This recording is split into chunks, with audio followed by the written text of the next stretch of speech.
The knock arrived at precisely 8 a.m. on a Tuesday. I wasn't expecting anyone, particularly not a uniformed policeman with an official-looking envelope. He cleared his throat and inquired, "Are you the owner of a golden retriever named Duke?" My heart plummeted. Had something gone wrong with my dog? With shaking hands, I opened the envelope, half expecting bad news. But nothing could have gotten me ready for what was inside. A restraining order against my dog. I read it out loud, stunned. The defendant, a golden retriever by the name of Duke, is ordered to stay at least 50 feet away from the petitioner's property in light of aggressive behavior and intimidation tactics. I stood there speechless, staring at the officer. "There has to be some confusion," I explained. "Duke is the nicest dog on the block. He's even an emotional support animal, certified." The officer sympathetically shrugged. "Ma'am, I just deliver the papers, but in 20 years on the force, this is a first." And then I read the name on the petition.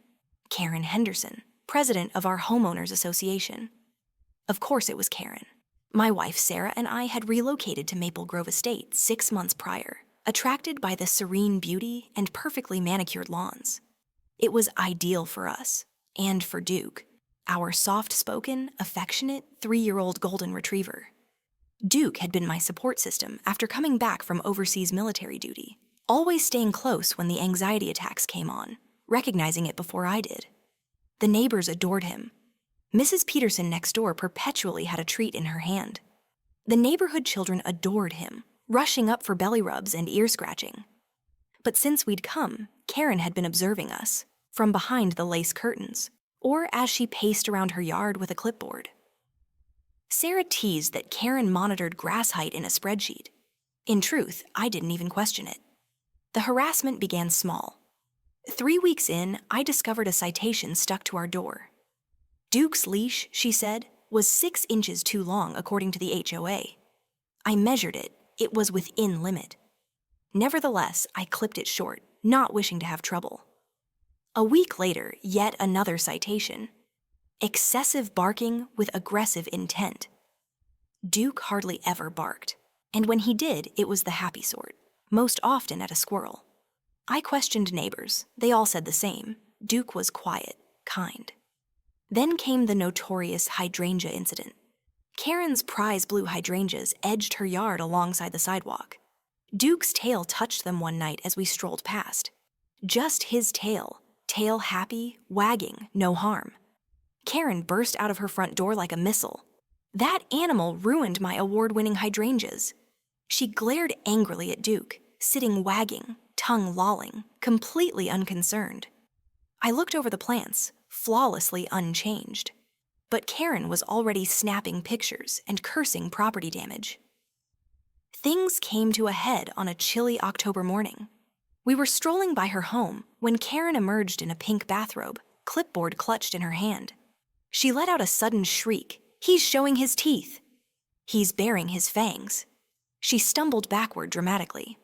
I glanced at Duke. He was panting, wagging his tail so furiously his entire body quivered.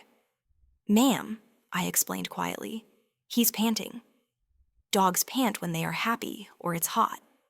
But she was already ranting inside, vowing to file for legal protection. I thought she was bluffing. 2 days afterward, I was served the restraining order. It was ridiculous. Because her house occupied a corner lot, the 50-foot restriction cut off our normal walking path. We'd have to drive somewhere else for Duke to get exercise. The neighborhood was stunned. A restraining order against a golden retriever? One local Facebook remark read, "What's next? A cease and desist letter to the squirrels?" A local news blogger ran a satirical article.